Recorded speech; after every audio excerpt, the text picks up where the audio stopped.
साथीहरु, आज हामीहरु शिक्षक सेवा आयोगको निम्न माध्यमिक तहको अध्यापन अनुमति पत्रका नमूना प्रश्नहरुको क्रममा एकाइ 2 को शिक्षामा नवीनतम चिन्तन भन्ने एकाइको केही महत्त्वपूर्ण प्रश्नहरु र त्यससँग सम्बन्धित अन्य जानकारीहरुको बारेमा छलफल गर्न गइरहेका छौं। यसभन्दा अगाडि हामीहरुले एकाइ 1 मा रहेको नेपालको राष्ट्रिय शिक्षा प्रणालीको बारेमा सामान्य रूपमा छलफल गरिसकेका छौं र त्यस अन्तर्गत पर्ने विभिन्न प्रश्नहरुमा पनि छलफल गरेर आज चाहिँ हामीहरु एकाइ 2 मा रहेको शिक्षामा नवीनतम चिन्तन भन्ने एकाइको महत्त्वपूर्ण नमूना प्रश्नहरुमाथि छलफल गर्न गइरहेका छौं। यस एकाइमा शिक्षामा नवीनतम चिन्तनको रूपमा रहेको समावेशी शिक्षा, बालमैत्री शिक्षा लगायतका कुराहरुमा आधारित भएर त्यसैसँग सम्बन्धित प्रश्नहरुको छलफल गर्न जाँदैछौं। जसको पहिलो प्रश्नमा रहेको छ, समावेशी शिक्षा भनेको देहायको मध्ये कुन होइन? यसको अर्थ अब यहाँ दिएका अप्सनहरुबाट समावेशी शिक्षा कुनलाई मानिन्न त्यो हामीले खोज्नु पर्ने छ। जसका अप्सनहरुमा छ, नियमित शैक्षिक पद्धतिको अधीनमा रहिदिने शिक्षा, अप्सन नम्बर ख मा विविधतालाई सम्बोधन गर्ने शिक्षा, अप्सन नम्बर ग आफ्नै वातावरणमा सिक्न पाउने अधिकारको संरक्षण, अप्सन नम्बर घ विद्यार्थीहरूको आवश्यकता अनुसार छुट्टै राखेर दिइने शिक्षा। अब यसको अप्सनहरु कुन करेक्ट छ भन्ने पत्ता लगाउनु भन्दा पहिला हामी चाहिँ यो समावेशी शिक्षा खासमा के हो त यसको बारेमा हामीले थोरै छलफल गर्दै छौं। यो समावेशी शिक्षाको अर्थ चाहिँ विभिन्न किसिमका अपाङ्गता भएका सुस्त श्रवण, सुस्त मनस्थिति अथवा न्यून दृष्टि, बहिरा त्यस्ता अपाङ्गता भएका व्यक्तिहरूलाई समेत नियमित शैक्षिक पद्धतिको भित्र ल्याएर अध्यापन गराइन्छ। त्यसलाई समावेशी शिक्षा भनिन्छ। भने समावेशी शिक्षाको अर्को पनि परिभाषा छ, सामाजिक, भौगोलिक वा अन्य कुनै हिसाबले पछाडी परेका व्यक्तिहरूलाई विभेद रहित वातावरणमा शिक्षा दिनु भनेको समावेशी शिक्षा हो। त्यसअनुसार यहाँ चाहिँ नियमित शैक्षिक पद्धतिको अधीनमा रहिदिने शिक्षा यो चाहिँ समावेशी शिक्षाभित्र पर्यो।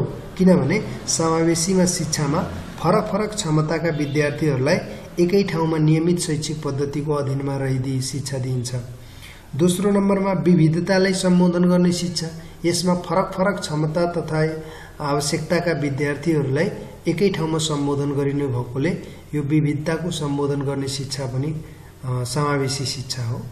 ग नम्बर आफ्नै वातावरणमा सिक्न पाउने अधिकारको संरक्षण, अब यो पनि समावेशी शिक्षाभित्र पर्छ। तर अप्सन नम्बर घ मा रहेको विद्यार्थीको आवश्यकता अनुसार छुट्टै राखेर दिइने शिक्षा, यदि विद्यार्थीलाई छुट्टै राखेर दिइन्छ, छुट्टै राखेर शिक्षा दिइन्छ भने त्यसलाई हामीले विशेष शिक्षा भन्छौं। तर यहाँ हामीलाई भनेछ समावेशी शिक्षा भनेको देहायका मध्ये कुन होइन। यसको अर्थ क, ख, ग अप्सनमा रहेका हरेक एन्सरहरु समावेशी शिक्षाभित्र पर्छन्। तर अप्सन नम्बर घ मा रहेको यो चाहिँ समावेशी शिक्षा पर्दैन। त्यसैले यसको करेक्ट एन्सर भयो विद्यार्थीको आवश्यकता अनुसार छुट्टै राखेर दिइने शिक्षा, यो समावेशी शिक्षाभित्र पर्दैन।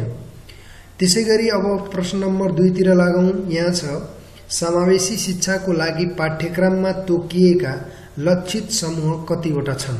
अब यो लक्षित समूह भनेको मैले अघि भनिरहेको थिएँ अपाङ्गता भएका, त्यहाँबाट यो पीडित बालबालिका, विभिन्न रोगले ग्रसित, त्यहाँबाट घाइते अथवा शहीदका छोराछोरी, यस्ता विभिन्न लक्षित समूहहरू छन्। त त्यसमा हामीले यसमा दुईटा कुरा बुझ्नु पर्ने छ। यो पाठ्यक्रममा र एक ठाउँमा के पनि भन्न सक्छ शिक्षामा। यदि शिक्षामा समावेशीको लागि तोकिएका लक्षित समूह भन्यो भने 13 वटा भने पाठ्यक्रममा समावेशी शिक्षाका लागि तोकिएका लक्ष्यहरू तोकिएका लक्षित समूह भन्यो भने त्यो चाहिँ 15 वटा हो। त अब यसका अप्सनहरू समावेशी शिक्षाका लागि एउटा भन्यो 13, एउटा 14, एउटा 15, एउटा 16। त मैले अघि नै भनिसके यदि शिक्षामा तोकिएका लक्षित समूह भन्यो भने त्यति बेला हामीले 13 मा लाउन पर्छ। तर यदि यो पाठ्यक्रममा तोकिएका लक्ष्यहरू भन्ने आयो भने त्यति बेला हामीले पाठ्यक्रममा तोकिएका लक्ष्यहरू कतिवटा छन् भन्दा 15 वटा। त्यसैले यसको करेक्ट एन्सर चाहिँ 15 हुने भयो। अब यसपछि अर्को क्वेशन नम्बर 3 तिर लागौं। क्वेशन नम्बर 3 मा हामीसित छ बालमैत्री विद्यालय राष्ट्रिय प्रारूप 2067 अनुसार विद्यार्थीहरूको न्यूनतम उपस्थिति कति दिन हुनुपर्ने व्यवस्था छ, जसको अप्सनमा छ 210 दिन, 205 दिन, 220 दिन, 215 दिन। साथीहरू यो युनिटको यो बालमैत्री शिक्षाका केही न्यूनतम मापदण्डहरू यो एकाइबाट इम्पोर्टेन्ट प्रश्नहरू हुन सक्छ। बालमैत्री विद्यालयका राष्ट्रिय प्रारूप 2067 अनुसार विभिन्न न्यूनतम मापदण्डहरू छन्। जस्तै यही प्रश्नमा हामीले छलफल गरिहालौं। घर र विद्यार्थी बालबालिकाको घर र त्यो विद्यालय बीचको दूरी म्याक्सिमम 2 किलोमिटर, 2 किलोमिटर भन्दा बढी हुन भएन वा हिँड्दै आधी घण्टामा पुग्ने खालको न्यूनतम मापदण्ड राखिएको छ। त्यस्तै गरी शिक्षकको उपस्थिति 92% न्यूनतम राखिएको छ। यस्तै गरी एउटा कक्षा कोठामा 50 जना विद्यार्थीहरू राखेर पढाइनु पर्ने न्यूनतम मापदण्ड भित्र 50 जना विद्यार्थी राखेर पढाउनु पर्ने व्यवस्था छ। कक्षा कोठामा 5x8 को ब्ल्याक बोर्ड चाहिँ 5 फिट x 8 फिटको हुनुपर्ने छ।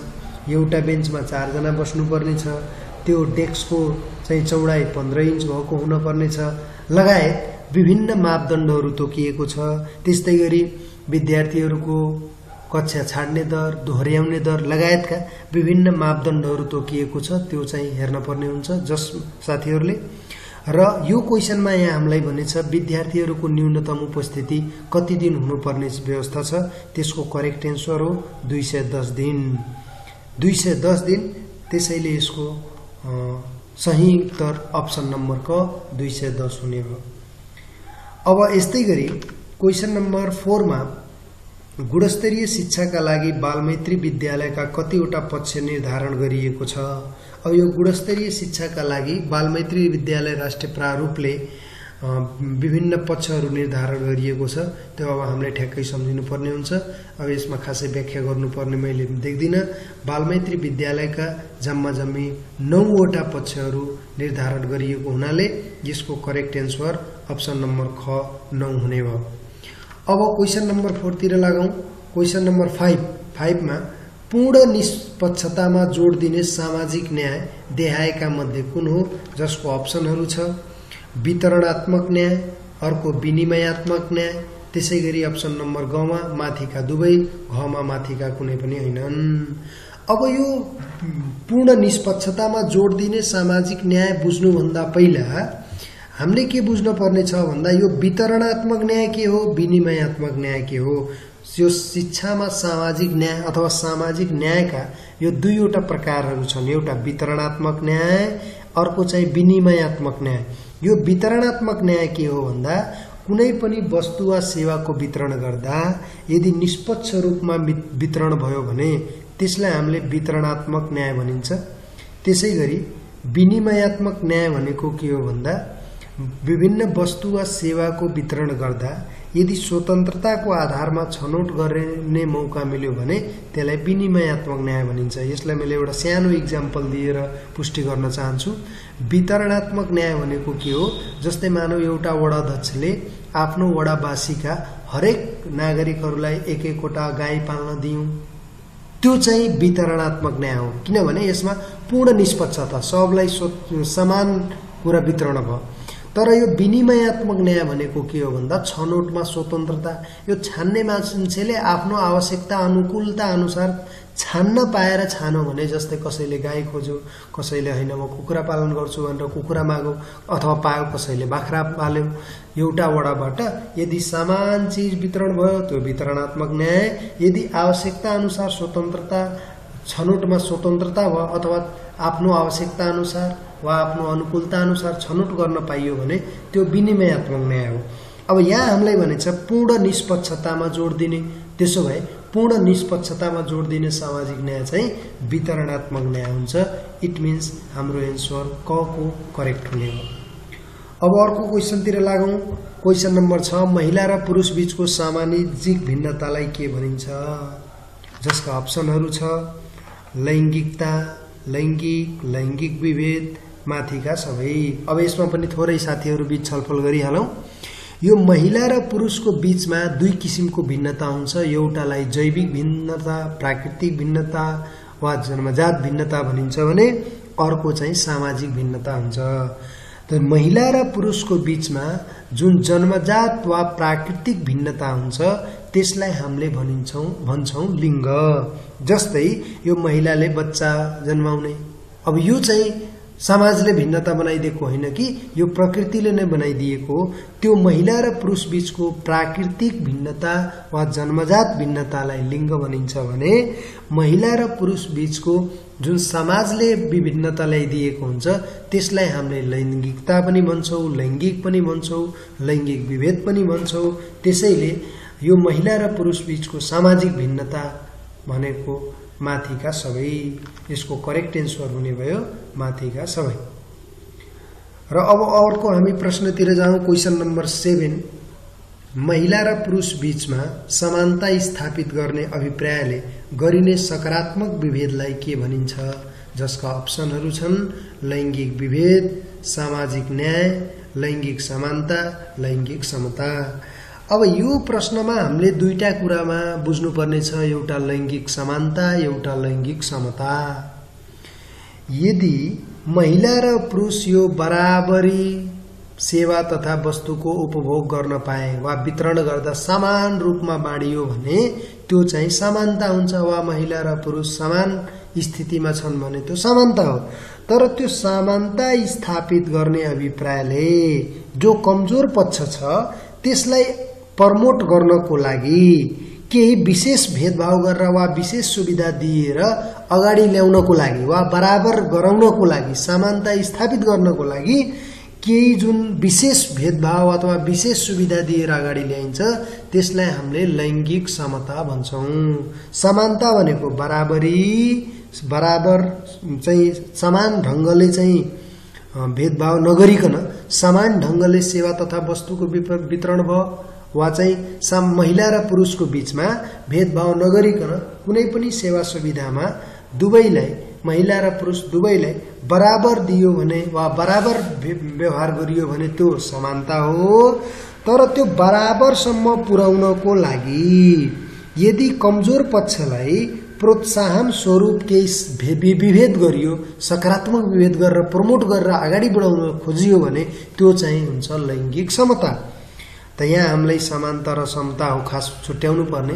त यहाँ क्वेशनमा भनेछ महिला र पुरुषको बीचमा समानता स्थापित गर्ने अभिप्रायले गरिने सकारात्मक विभेदलाई हामीले लैंगिक समता भन्छौं। यसैमा यो पनि के बुझिहालौं भन्दा यो लैंगिक समानता भनेको एउटा साध्य हो। यो साध्य पूरा गर्नको लागि यो लैंगिक समता एउटा साधन हो। लैंगिक समानता एउटा साध्य हो भने लैंगिक समता एउटा साधन हो। लैंगिक समानता कायम गर्नको लागि नै लैंगिक समता एउटा बाटो अपनाइएको हुन्छ। अब हामीहरू अर्को प्रश्नतिर जाउँ। 8 नम्बर, सर्वप्रथम साक्षर घोषणा गरिएको प्रदेश देहायको मध्ये कुन हो? जसका अप्सनहरू रहेको छ लुम्बिनी प्रदेश, बागमती प्रदेश, गण्डकी प्रदेश, मध्य प्रदेश। यो टपिक चाहिँ हामीलाई साक्षरता अथवा साक्षरता शिक्षा भन्ने टपिक छ त्यसबाट राख्न सक्छ। यो साक्षरता कार्यक्रमहरुमा भित्र चाहिँ यो अनौपचारिक शिक्षा, निरन्तर शिक्षा लगायतका कुराहरु पनि साथीहरुले हेर्नुपर्ने छ। यो साक्षरता भन्ने टपिकबाट हामीलाई यो साक्षर घोषणा गरिएको प्रदेश जिल्लाहरुको बारेमा पनि सोध्न सक्छ, जसमा साथीहरुले के ख्याल गर्न पर्यो भन्दा सर्वप्रथम यो साक्षर घोषणा गर्नलाई त्यो ठाउँको 15 वर्ष भन्दा माथिका व्यक्तिहरु मध्ये पनि यदि 95% जति नागरिकहरु सामान्य लेखपढ गर्न खालको छन् भने त्यस्तो एरिया अथवा त्यसको भौगोलिक क्षेत्रलाई साक्षर घोषणा गर्न सकिने प्रावधान रहेको छ। जसअनुसार नेपालको सर्वप्रथम साक्षर घोषणा गरिएको प्रदेशमा बागमती प्रदेश पर्छ र दोस्रोमा चाहिँ गण्डकी प्रदेश हो। र यदि कुनै बेला यो साक्षर घोषणा गरिएको पहिलो जिल्ला सोध्यो भने त्यति बेला हामीले सिन्धुपाल्चोक भन्ने लगाउनु पर्ने हुन्छ र यो प्रश्नमा सर्वप्रथम साक्षर घोषणा गरिएको प्रदेश सोधेको हुनाले यसको करेक्ट एन्सर चाहिँ बागमती प्रदेश हुने भयो। यसैगरी क्वेशन नम्बर 9 मा छ कक्षा कोठामा हुने द्वन्द्व व्यवस्थापन गर्ने मुख्य दायित्व कसको हो, जसको अप्सनहरू छ शिक्षक, प्रधानाध्यापक, विद्यार्थी र अर्को चाहिँ विद्यालय व्यवस्थापन समिति। त यो कक्षा कोठाभित्र हुने द्वन्द्व, कक्षा कोठाभित्र अत्याधिक समय बिताउने भनेको शिक्षक, विद्यार्थी। त त्यसमा कक्षा कोठामा उत्पन्न हुने जति पनि द्वन्द्व हुन्छ त्यसलाई, द्वन्द्व भनेको चाहिँ तालमेल नहुनु, मनमुटाव हुनु, अब यो चाहिँ आजभोलिको आधुनिक परिवेशमा द्वन्द्वलाई चाहिँ आवश्यक नभएर अनिवार्य विषयको रूपमा लिइएको छ, त्यसलाई पनि हामीले बुझ्नुपर्ने छ। र यो कक्षा कोठामा हुने द्वन्द्व व्यवस्थापन गर्ने मुख्य दायित्व चाहिँ शिक्षकको हुन्छ। त साथीहरू यस्तै किसिमका एकाइ 2 बाट अरू पनि प्रश्नहरू, यस्तै खालका प्रश्नहरू आउन सक्ने सम्भाव्यता अत्याधिक हुन्छ। त्यसैले यस्ता र त्यहाँ टपिकहरू, विभिन्न जुन टपिकहरू पाठ्यक्रममा हामीलाई विभिन्न टपिकहरू छुट्याइदिएको छ, त्यो टपिकहरूको अर्थ, त्यसभित्र पर्ने कुराहरू हामीले बुझ्नुपर्ने हुन्छ र प्रश्नहरू जति पनि आउँछन् सबै एनालाइटिक गर्ने खालका, विश्लेषण गरेर करेक्ट एन्सर चुज गर्ने खालका प्रश्नहरू हुनाले हामीले पाठ्यक्रममा भएका कुनै पनि शब्दको अर्थ नजानेसम्म चाहिँ हामीले त्यहाँ भएका प्रश्नहरू गर्न सक्दैनौँ। त्यही भएर पाठ्यक्रम गहिरिएर अध्ययन गर्नुपर्ने हुन्छ र पाठ्यक्रममा भएका शब्दावलीहरूलाई कुनै पनिलाई हामीले छोड्न चाहिँ मिलेन, त्यो छोडियो भने हामीले गर्न सकिँदैन। त्यसैले एकाइ 2 मा भएका केही महत्त्वपूर्ण प्रश्नहरू आज हामीले प्रस्तुत गर्यौं र यस्तै क्रममा हरेक एकाइका, सबै एकाइका महत्त्वपूर्ण केही प्रश्नहरू लिएर हामी फेरि पनि उपस्थित हुन्छौं।